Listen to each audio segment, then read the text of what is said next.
మహిళలకి 33% మనకి రిజర్వేషన్స్ అనేవి ఇచ్చారు. 30 ఏళ్ళు పెండింగ్ లో పడిన బిల్లు, ఏ బిల్లుకు అవసరం లేని ఏకాభిప్రాయం మహిళా బిల్లుకే తప్పనిసరి అంటున్నారు. 40 years నుంచి కూడా మహిళల భద్రత పట్ల పోరాటం చేస్తూ ఉన్నారు. ఫలించట్లేదు అని అనుకోవచ్చా? ఎక్కడ బాధ కలుగుతుందంటే, అదే ఇంటి పక్కన తల్లిదండ్రులు పనికి వెళ్తే చిన్న పాప ఇంట్లో ఉంటది కదా, అటువంటి పిల్లల మీద జరుగుతుంది. గుడ్డలు తక్కువ వేసుకునే చోట ఎక్కడా జరగట్లేదు. మీరు చేసే ఉద్యమాలు సమానత్వం కోసం అనే మాట నిజమా, లేకపోతే పురుష వ్యతిరేక ఎజెండా కోసం అనే మాట నిజమా? ధిక్కారమే. ఈ ధిక్కార స్వరాలు ఆత్మగౌరవం కోసం, మేము సమానత్వం కోసం పనిచేస్తాం. నేను ఎక్కడ ఆధిపత్యం కోసం పనిచేయను. నమస్కారం, మన ఆర్వీఆర్ టీవీకి స్వాగతం. మహిళా హక్కుల పేరుతో పోరాటమా, లేక సమాజంలో కొత్త విభజనలకు నాంది పలుకున్న సిద్ధాంతాల అనే రెండు ప్రశ్నల మధ్య నిలిచిన వ్యక్తిత్వం ప్రగతిశీల మహిళా సంఘం జాతీయ కన్వీనర్ సంధ్య. దశాబ్దాలుగా పురుషాధిక్యతకు సవాళ్లు విసురుతూ మహిళల హక్కుల కోసం నిరంతరం పోరాటం చేస్తున్న నాయకురాలామె. అదే సమయంలో ఆమె ఆలోచనలు, ఉద్యమాలు తీవ్రమైన చర్చలకు, విమర్శలకు, ఆరోపణలకు కారణమవుతున్నాయి. ఫెమినిజం నిజంగా సమానత్వ సాధనకేనా, లేక కుటుంబ వ్యవస్థను సవాలు చేసే భావజాలమా అనే ప్రశ్నలు తలెత్తుతున్నాయి. ఎటువంటి భేషజాలు లేకుండా నేరుగా తమ అభిప్రాయాలను వ్యక్తపరిచి POW సంధ్య గారు ఈ ప్రశ్నలకు సమాధానాలిచ్చేందుకు ఈరోజు మన ఆర్వీఆర్ స్టూడియోలో ఉన్నారు. నమస్కారం మేడం. నమస్తే. We're so happy to have you here today. So మాకు చాలా క్వశ్చన్స్ ఉన్నాయి మహిళల గురించి, భద్రత గురించి, అవన్నీ మీతో తెలుసుకోవాలని అనుకుంటున్నాం. మీరు కూడా అంతే ముక్కుసూటిగా ఆన్సర్ చేస్తారని అనుకుంటున్నాం. తప్పకుండా. మీరెంత స్ట్రైట్ క్వశ్చన్లు వేస్తారో నేనంత స్ట్రైట్ ఆన్సర్లు ఇస్తాను. 40 years నుంచి కూడా మహిళల భద్రత పట్ల లేకపోతే వాళ్ళకి రెస్పెక్ట్, ఇవన్నిటి గురించి పోరాటం చేస్తూ ఉన్నారు. బట్ స్టిల్ ఇప్పటికీ కూడా అవన్నీ ఒక క్వశ్చన్ మార్క్గానే మిగిలిపోయాయి. అంటే మీరు చేసిన పోరాటం వృధా అయిపోయింది, లేకపోతే ఫలించట్లేదు అని అనుకోవచ్చా? అంటే అప్పుడప్పుడు మాకు కూడా ఈ ఫీలింగ్ వస్తుంది. అరే, ఇన్నేళ్ల పోరాటంలో మనం ఇంకా సమస్యలు మొదటికే వచ్చాయే, ఇంకా పెరుగుతున్నాయే, ఇంకా జరుగుతున్నాయే దాడులు అని మీరు ఏదైతే అన్నారో వృధానా అంటే, మాకు వృధా అయిపోయిందని ఎప్పుడు అనుకోము. ఎందుకంటే వెరీ ఆప్టిమిస్టిక్గా ఉంటాం మేము. చాలా ఆప్టిమిజం లేకపోతే, ప్రజల మీద ప్రేమ లేకపోతే, సమాజం మీద కన్సర్న్ లేకపోతే, ఒక స్త్రీలే కాదు, అణచివేతకు గురైన వర్గాల పట్ల మేము పనిచేస్తాం. వాళ్ళ హక్కుల పట్ల. అంటే ఇవాళ అణచివేతకి గురవుతున్న, హక్కులు కోల్పోతున్న శక్తులు చాలా ఉన్నాయి. అంటే సెక్షన్స్ చాలా ఉన్నాయి. వాళ్ళందరి కోసం పనిచేస్తాం. ఇవాళ ఆదివాసీలు అడవుల్లో ఒక ఇంత భూమి కోసం పోరాడుతున్నారు. మా భూమి మాకు కావాలి, ఎందుకంటే అదే వాళ్ళ బతుకుతారు, వాళ్ళకి ఇంకోటి లేదు. జల్ జంగల్ జమీన్ ఇజ్జత్ హమారా అని వాళ్ళు పోరాడుతున్నారు. ఆ భూమి సమస్య కోసం, అడవి మీద హక్కు కోసం, వాళ్ళ తిండి గింజల కోసం, వాళ్ళ బతుకు తెరువు కోసం పోరాడుతున్న ఆదివాసీల కోసం మేము ఎక్కువ టైం పెడుతున్నాం, ఎక్కువ పని చేస్తున్నాం. ఎందుకు అంటే వాళ్ళు మైనింగ్ చేసి, వాళ్ళని వెలగొట్టి మైనింగ్ చేసి కార్పొరేట్లకి లాభాలు గడించాలి అని, కార్పొరేట్లకు కట్టబెట్టాలని ప్రభుత్వాలు చూస్తుంటే ఆ భూమి కోసం వాళ్ళు త్యాగాలు చేస్తున్నారు. కనీసం మన బాధ్యత అటువంటి వాళ్ళ కోసం పనిచేయడం అని. దాదాపు 10.5 లక్షల ఎకరాల భూమిని పంచగలిగింది మా ఉద్యమం, ఇన్నేళ్ల ఉద్యమం. మాకెందుకు సంతృప్తి ఉండదు? అనేక చోట్ల మంచినీళ్ళ కోసం పోరాడాం, మరుగుదొడ్ల కోసం పోరాడాం, ఇళ్ల స్థలాల కోసం పోరాడాం, ఇళ్ల కోసం పోరాడాం. మేము ప్రభుత్వ భూములు ఆక్రమించుకుని అక్కడ ఇళ్ళు నిర్మించి పేదలకు ఇచ్చాం. ₹1 తీసుకోకుండా పేదల దగ్గర మా కాలనీలకు వెళ్ళి అడగండి, మైక్ పెట్టండి.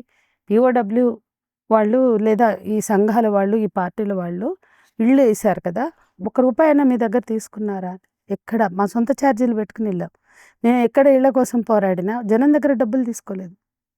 చాలామంది కొన్ని పార్టీలు, కొన్ని సంఘాలు జనం దగ్గర డబ్బులు తీసుకుని ఇళ్ళు ఇచ్చాయి, కానీ మేము అట్లా చేయలేదు. ₹1 మేము వేసిన ఏ కాలనీలోనే అడగచ్చు. విశాఖ నుంచి మొదలు పెడితే ఆదిలాబాదు, నిజామాబాద్ వరకు ఉన్నాయి కదా.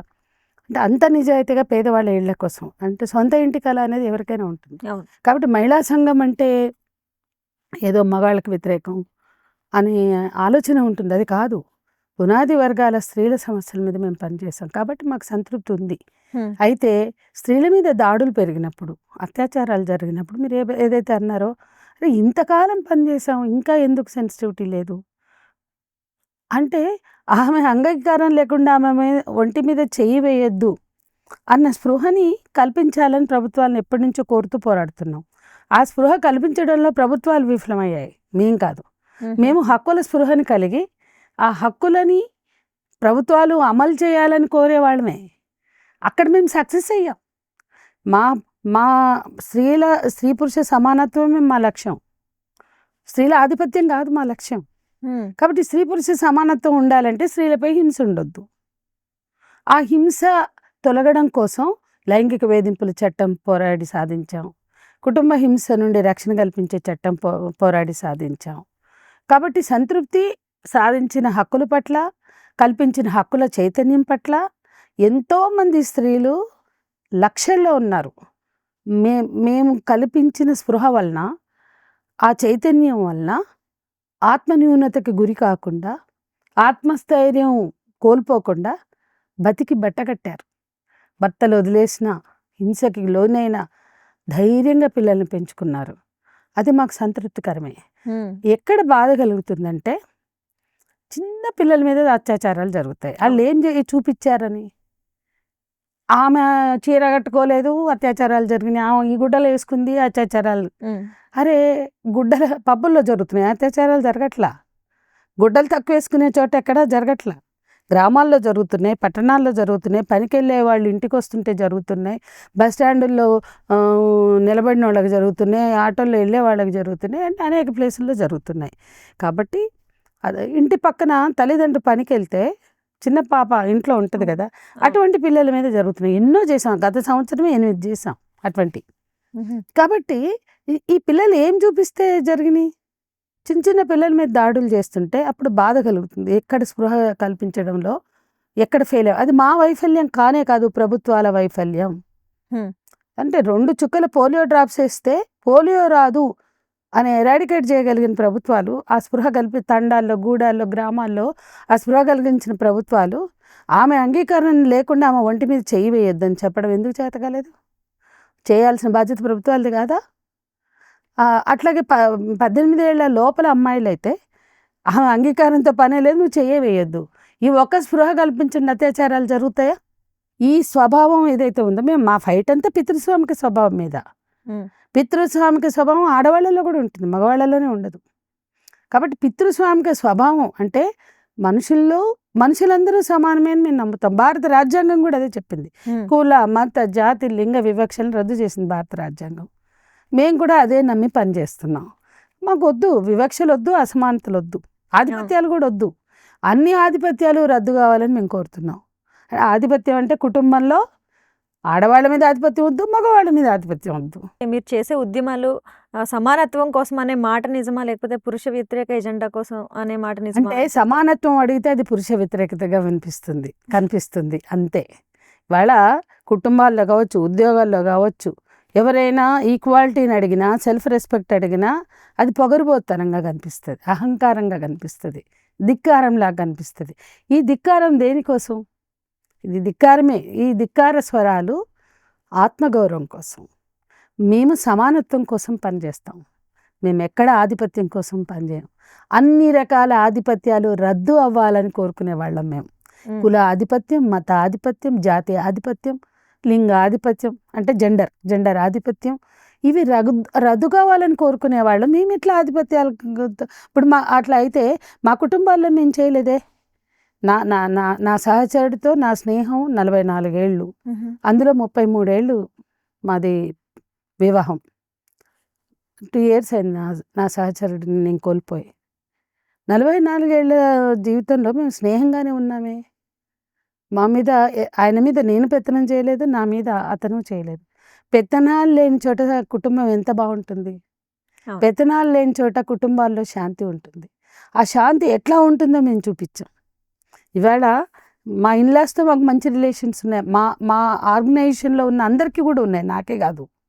మేము ఎందుకు అంత బాగా ఉన్నాం అంటే పుట్టినింట్లోనే కాదు, మెట్టినింట్లో కూడా ఎవరికి మాకు ఏ రకమైన స్ట్రెయిన్ కాకుండా మేము ఉండగలిగాము అంటే మేము నమ్మింది అదే.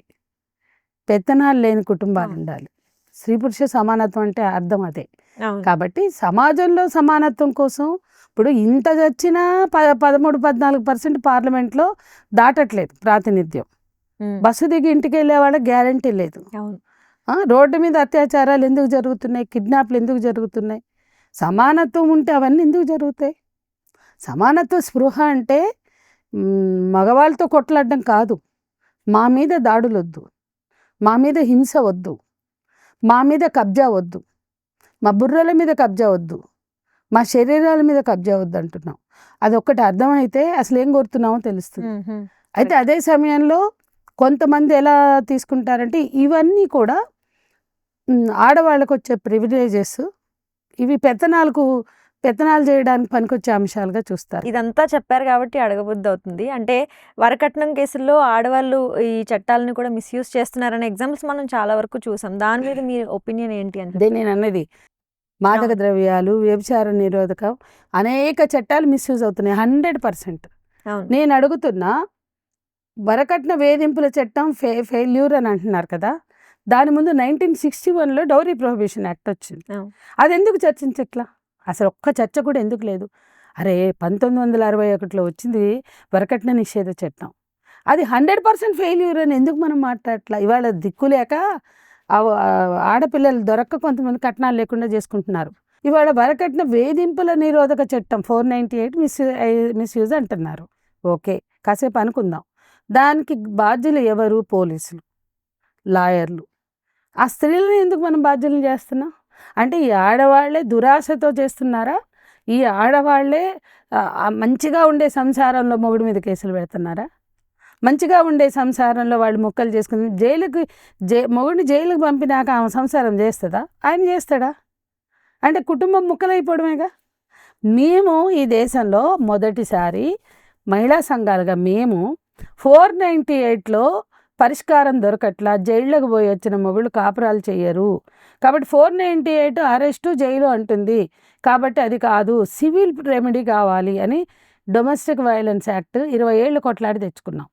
అంటే స్త్రీలకు ఎదురయ్యేది కుటుంబంలో హింస ఉండొద్దు, కానీ భర్తలు జైలుకి వెళ్ళడం కాదు కదా. 498 కన్నా ముఖ్యం అంటే 498 ఉండాలి. క్రూరమైన హింస ఉన్నప్పుడు ఆమెకు రక్షణ కావాలి కాబట్టి 498 ఉండాలి. దాన్ని తీసి అవతల పడేశారు ఇప్పుడు బీజేపీ అధికారంలోకి వచ్చాక. కానీ 498 మిస్యూజ్ కాకుండా చూడవలసిన బాధ్యత పోలీసులదే, అట్లాగే లాయర్లది. ఒక అమ్మాయి నా భర్త రోజు తాగొచ్చి కొడుతున్నాడు అని చెప్తుంది, లేదా నా భర్త నన్ను పట్టించుకోకుండా ఇంకొక ఆమె దగ్గరికి పోయిండు అని అంటాడు. అక్కడ పోయి 498 పెడతారు, అది మిస్యూజ్ అయినట్టేగా. ఆమె ప్రాబ్లం ఏంటి? నా భర్త నన్ను ఇంట్లోంచి పో అని గెంటేస్తున్నాడు అంటే అట్లా గెంటొద్దు అంటే శారీరకంగా, మానసికంగా, లైంగికంగా, ఆర్థికంగా, మౌఖికంగా హింసించొద్దని DV యాక్ట్ చెప్తుంది. దాంట్లో జైలు లేదు, అసలు పోలీసులకు పాత్ర లేదు. అత్యాచారం చేసి రేప్ చేసిన కొడుకులని చంపిన తల్లిదండ్రులు ఉన్నారా? పెళ్లి చేసుకున్న కూతుళ్ళని మన రాష్ట్రంలో 13 మంది ఆడపిల్లల్ని చంపారు, 111 మంది మగపిల్లల్ని చంపారు. మన తెలంగాణ రాష్ట్రమే తీసుకో. అట్లా దేశమంతా ఆనర్ కిల్లింగ్స్ పేరుతో ఇవే హానర్ కిల్లింగ్స్, ఇవే పరువు హత్యలు. రేప్ చేసిన కొడుకులను ఎందుకు చేయలేదు నా ప్రశ్న. అంటే పెళ్ళిళ్ళు చేసుకుంటే పరువు పోతుందని చంపుతున్నారే, పిల్ల తల్లుల్ని చంపారు. అంటే కింది కులాల అమ్మాయిల్ని ఉంచుకోవచ్చు, రేపులు చేయొచ్చు, లేదైనా ఏ అమ్మాయిలనైనా.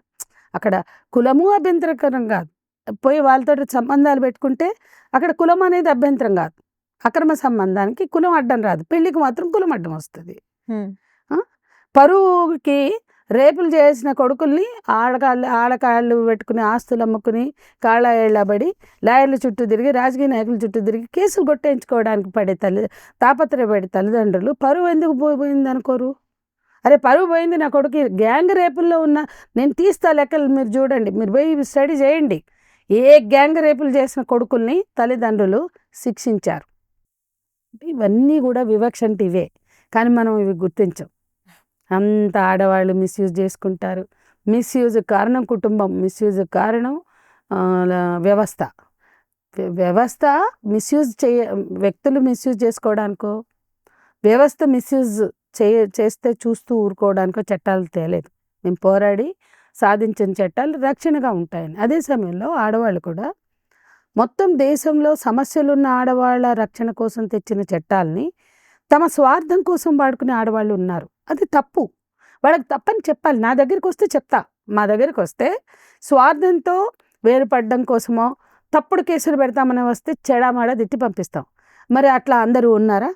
లాయర్లు ఉన్నారా? చెప్పండి. పౌర సమాజానికి స్పృహ లేనప్పుడు, పౌర సమాజానికి చైతన్యం లేనప్పుడు అన్ని చట్టాలు మిస్యూజ్ అవుతాయి. నేను అదే చెప్పాలనుకుంటుంది. పార్లమెంట్ అన్నారు కాబట్టి ఒక క్వశ్చన్ అడగాలనిపిస్తుంది. అంటే ఇప్పుడు చట్టసభల్లో మహిళలకి 33% మనకి రిజర్వేషన్స్ అనేవి ఇచ్చారు. అంటే దానివల్ల ఎలాంటి మార్పు ముందు ముందు వస్తుంది అని మీరు అనుకుంటున్నారు? జనరల్‌గా అంటే సమాజానికి అనుగుణంగా ఇన్ని మార్పుల్ని అంగీకరించే మనం చట్టసభల్లోకి వాళ్ళు అడుగు పెట్టడానికి ఎందుకు అంగీకరించలేకపోతున్నాం? 30 ఏళ్ళు పెండింగ్‌లో పడిన బిల్లు కనీసం 27 ఏళ్ళు పెండింగ్‌లో పడింది. ఏ బిల్లుకు అవసరం లేని ఏకాభిప్రాయం మహిళా బిల్లుకే తప్పనిసరి అంటున్నారు. అంటే ఇది పితృస్వామ్యం కాదా? పురుషాధిపత్యం కాదా? అంటే అక్కడ 50% మహిళలు కూర్చుంటే మా సీట్లు పోతాయనే భయం కాదా? ఇంట్లో ఆడదానికి పెత్తనం ఉంటే మాకు పవర్ తగ్గుతుందనే భయం ఎటువంటిదో, చట్టసభలో ఆడవాళ్ళు సమానంగా కూర్చుంటే మా సీట్లే పోతాయనేది మొదటి భయం.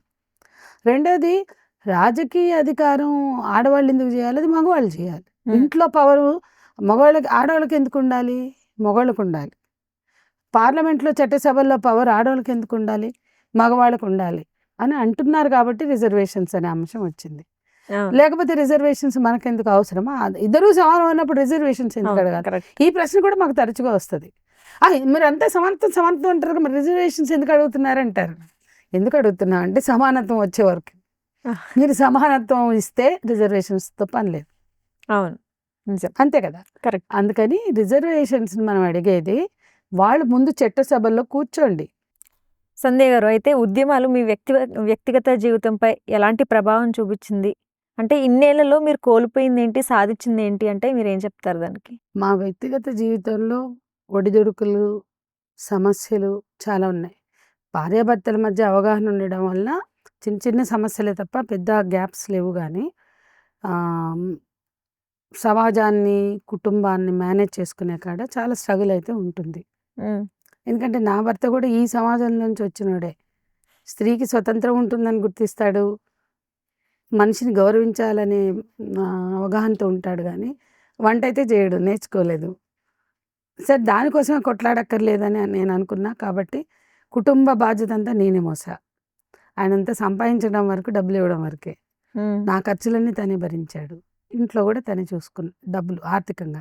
ఎప్పుడు జనంతో ఉండే ఇల్లు కాబట్టి ఇల్లు అనేది చాలా పెద్ద బాధ్యత. కుటుంబాన్ని నిర్వహించడం, ఇటు ఉద్యమాలు చూసుకుంటూ, ఇటు సమాజం కోసం చేసుకుంటూ ఎన్నో పనులు. అనేక గ్రామాలు తిరుగుతాం, ఊళ్ళకి వెళ్తాం, అడవులకి వెళ్తాం, లేకపోతే ఇతర రాష్ట్రాలకు వెళ్తాం. జాతీయ స్థాయిలో పనిచేసినప్పుడు ఇతర రాష్ట్రాలకు వెళ్తాం, ఇతర దేశాలకు వెళ్తాం. అటువంటప్పుడు కుటుంబం అనేది చాలా ప్రెషర్ అనేది ఉంటుంది. అదొకటి. సరే, అది సహజం, ఇష్టంతో చేసే పని. ఇది ఇష్టంతో చేసే పని, మనం సమాజం కోసం చేసే పని. రెండు బాధ్యత అనుకున్నాం కాబట్టి మేనేజ్ చేసుకోగలిగాం, అడ్జస్ట్ అయ్యాం. కానీ సారా వ్యతిరేక ఉద్యమం నుంచి మొదలు పెడితే స్టూడెంట్ అప్పుడు కూడా ఉండే కేసులు చాలా ప్రభుత్వాలు మాకు పదవులు ఆఫర్ చేసినాయి. పదవులు వద్దనుకున్నాం, పదవుల కోసం పనిచేయం కాబట్టి.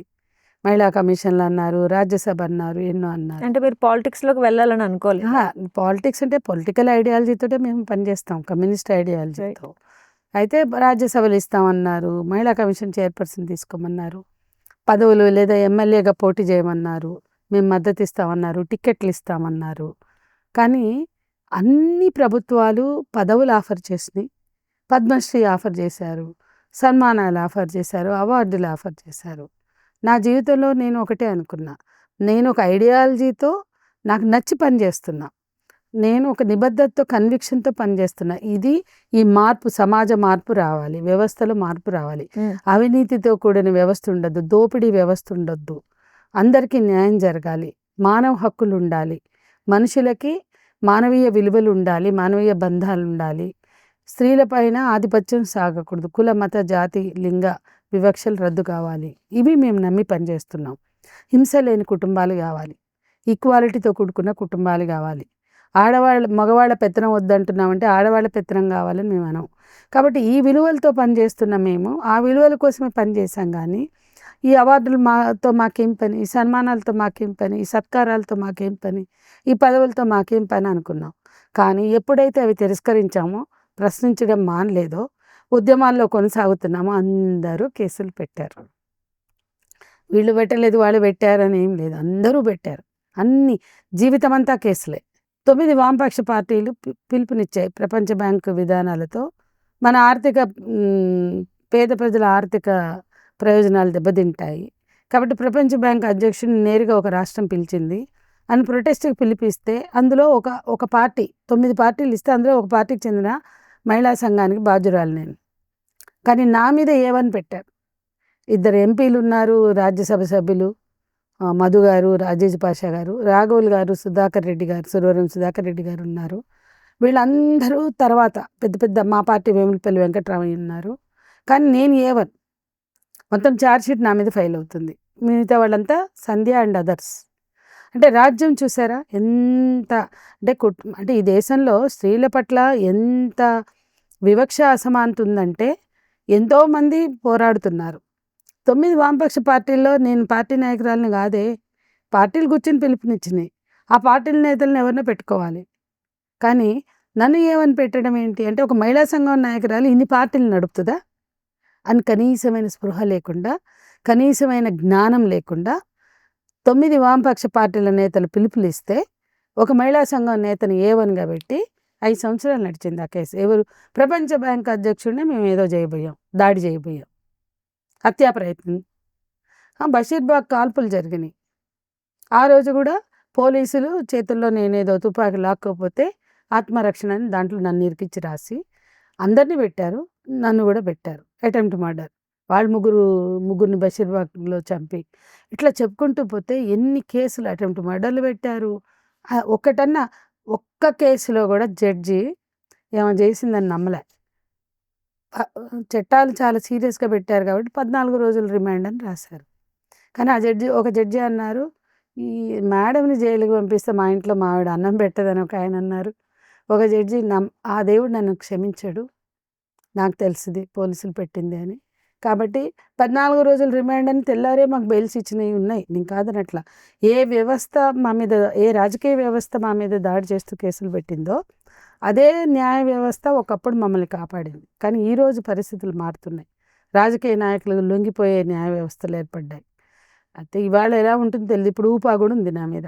కాబట్టి నేను చెప్పేది ఏంటంటే అలాంటి చట్టాలను కూడా పెట్టారు అంటే మేము నేరాలు చేసి కాదు, మేము ఏ రకమైన ద్రోహాలు చేసి కాదు, ఏ రకమైన అవినీతికి పాల్పడి కాదు. ప్రశ్నించడం ఎప్పుడూ నేరమే. లొంగి ఉంటే సన్మానాలు, సత్కారాలు, లొంగి ఉంటే పదవులు లేదా అటువంటి ఆఫర్లు వాళ్ళు ఇచ్చినప్పుడు రాజీ పడితే చాలా భవిష్యత్తు ఉంటుంది వాళ్ళ దృష్టిలో. లేకపోతే మా భవిష్యత్తే లేకుండా చేస్తామని చాలా క్రిమినల్ కేసెస్ నేను ఎదుర్కొన్నా. నేనేమి జైలుకు కూడా వెళ్ళలేదు. ప్రశ్నించడం అంత సులభమైంది కాదు. నిలదీయడం, ఉద్యమించడం అంత ఈజీ కాదు, ఫ్యాషనబుల్ కాదు. ఇవాళ నిజమైన సమస్యను పట్టించుకునేటువంటి మీడియానే లేదు. కానీ మీరు ఒక ప్రశ్న వేశారు, మీకు సంతృప్తి ఉందా, మీరు బాధలు పడ్డారా అంటే బాధలు, ఉద్యమం, విప్లవోద్యమంలో ఉన్నాం మేము. మామూలు టైంపాస్ ఉద్యమాల్లో లేం, వ్యక్తిగత ప్రయోజనాలు నెరవేర్చుకునే ఉద్యమంలో లేం, మేము విప్లవోద్యమంలో ఉన్నాం. మాకన్నా ముందు ఎందరో అమరులయ్యారు. నేను బతికున్నందుకు నాకు చాలా హ్యాపీగా ఉంది. బతికున్నాను కదా, చాలా సంతృప్తిగా ఉంది. అంటే బతకడం కోసం నేను రాజీ పడలా, కానీ చాలామంది సహచరులను కోల్పోయాం, మా తోటి కార్యకర్తలను మేము కోల్పోయాం. మనం చచ్చిపోయిన వాళ్ళని గుర్తు తెచ్చుకున్నప్పుడు వాళ్ళు ఇదే ప్రశ్నించడంలో, ఇదే ఉద్యమించడంలో ప్రాణాలే కోల్పోయారు. మేము ప్రాణాలతో మిగిలి ఉన్నాం కదా అనేది. ఇక రెండవది, ఎక్కడికి వెళ్ళినా ప్రపంచంలో ఏ దేశంకి వెళ్ళినా, అంటే తెలుగు సమాజం ఉన్న ఏ ప్రాంతానికి వెళ్ళినా వాళ్ళు నా దగ్గరికి వచ్చి మాట్లాడినప్పుడు చాలామంది ఆడవాళ్ళల్లో మీ వలన మేము బతుకున్నాం, మీరిచ్చి మీ గైడెన్స్ వలన, మీరు చేసిన సహాయం వలన, మీ జోక్యం వలన, మీరు మా కోసం అండగా నిలబడడం వలన మేము బతికి ఉన్నామని స్త్రీలు మా దగ్గరికి వస్తుంటారు. ఎక్కడికైనా వెళ్ళినప్పుడు కనపడతారు. నాకు అసలు వాళ్ళు గుర్తు కూడా ఉండరు. ఇన్నేళ్లలో ఎంతమందికో చేశాం కదా, వాళ్ళు చెప్తారు, అప్పుడు మీరు చేసిన సాయం వల్లనే మేము బతికాం, మీరు చేసిన సాయం వల్లనే మేము ఈరోజు ఇట్లా ఉన్నాం. ఎంతమంది ఆ రిలీఫ్ పొందారు, మా వలన నష్టపోయారు ఒక్కళ్ళు కూడా లేరు. ఆత్మహత్య స్థితిలో వచ్చి మా దగ్గరికి వచ్చి ఆత్మహత్యలు చేసుకున్న వాళ్ళు లేరు. ఫస్ట్ ఏడ్చుకుంటూ వస్తారు కదా! వచ్చేటప్పుడు ఏడుస్తారు. విపరీతమైన వెళ్ళేటప్పుడు నవ్వుకుంటూ వెళ్తారు. నాకు అది చాలు. ఎంత టైం పెట్టాను, ఎన్ని సంవత్సరాలు పెట్టాను, ఎన్ని లక్షల గంటలు పెట్టాను నాకు గుర్తురాదు. నిజానికి పొద్దున మొదలుపెడితే 5:30, 6కి మొదలెడితే కాల్స్ రాత్రి వరకు వస్తాయి. ఒక్కోసారి మనం ఆపరేషన్ బెడ్ మీద ఉంటే ఒకసారి నాకు సర్జరీ వెళ్తుంటే ఫోన్ చేసి ఆపట్లేదు, నేను సర్జరీ చేయించుకుంటున్నా అంటే కూడా ఆపలే. అంటే అలా ఉంటుంది వాళ్ళ కండిషన్. ఒక్కోసారి చికాకు పుడుతుంది, కోపం వస్తుంది. అరే అసలు కొంతమంది అయితే మాట్లాడొచ్చా అని కూడా అడగరు. మాట్లాడొచ్చా, కొంచెం టైం, ఇది గుడ్ టైం, కొంతమంది అడుగుతారు ఈజ్ ఇట్ గుడ్ టైం అని. అట్లా మన పర్సనల్ లైఫ్ చాలా కబ్జా అయిపోతుంది. చాలా అసలు ఒక్కోసారి పర్సనల్ లైఫే ఉండదు. ఇవన్నీ ఉంటాయి. బలవంతంగా ఎప్పుడన్నా మొత్తం నా 33 years లైఫ్లో ఒకసారి యూరోప్ టూర్కి వెళ్ళాను నేను, నా హస్బెండ్. ఇండియాలో ఎక్కడ తిరగలేము మేము. అది కూడా తను ప్రింటర్ కాబట్టి ప్రింటింగ్ ఎగ్జిబిషన్కి వెళ్తూ అట్లా వెళ్ళాం. అందరూ అనుకుని భార్యలు తీసుకెళ్ళాలని అట్లా ఆ అరేంజ్మెంటే. భర్తలు ఆ ట్రావెల్ దాంట్లో కంటే భార్యలు ఫ్రీ అనమాట. అట్లా వెళ్ళాము. సరే చెప్తున్నా, అట్లా ఇండియాలో మేము ఇద్దరం కలిసి తిరగలేదు అసలు ఎక్కడ. అంటే పర్సనల్ టైం ఉండదు. అవును. ఈ మధ్యకాలంలో చూస్తుంటే అసలు అమ్మాయిలు, అబ్బాయిలు లివ్ ఇన్ రిలేషన్‌షిప్స్ అని చెప్పి చాలా ఎక్కువ అవుతున్నాయి. అంటే ఈ బెంచింగ్ అంటున్నారు, సిట్యుయేషన్‌షిప్ అంటున్నారు, లేదా వీక్ రిలేషన్‌షిప్స్ అంటున్నారు. అంటే ఇవి ఎక్కువైనప్పుడు అంటే అది వాళ్ళ ఫ్రీడమ్‌గా మనం చూడొచ్చా? లేకపోతే ఇది సమాజాన్ని తప్పుదారి పట్టించే ఒక ధోరణిలా చూడొచ్చా? అంటే దాని మీద మీ ఒపీనియన్ ఏంటంటే ఫ్రీడమ్‌గా తీసుకోవచ్చా లేదా అని? ప్రపంచంలో అమెరికాలో ఉందా, లండన్లో ఉందా, ఇంకోటి చోట్ల ఉందా, ఆస్ట్రేలియాలో ఉందా, ఏ దేశంలో ఉంది? మరి మనకు అది మన దేశ సంస్కృతిలో భాగం కాదా? మేము సంస్కృతిని అన్నామని మా మీద పడి ఏడ్చి చచ్చే కన్నా ఇవన్నీ మనని పట్టి వెనక్కి నెడుతున్నాయనేది ఎందుకు ఆలోచించరు? ఇప్పుడు మీరు అడిగిన ప్రశ్న, ఇవాళ కట్నాలు పోవు, మనకు అన్నీ కావాలి, ఆస్తులు అంతస్తులు కావాలి, కట్నాలు కావాలి, అందాలు కావాలి, ఏది తగ్గేది లేదు.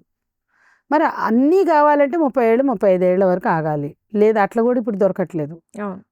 ఈ స్థితిలో అప్పటిదాకా మా హార్మోన్స్ని మేము కంట్రోల్ చేసుకోలేము అని చెప్పి మీరు రిలేషన్షిప్స్లోకి వెళ్ళాక రెడీ సంసిద్ధత ఉంటేనే రిలేషన్షిప్స్లోకి వెళ్ళాలి.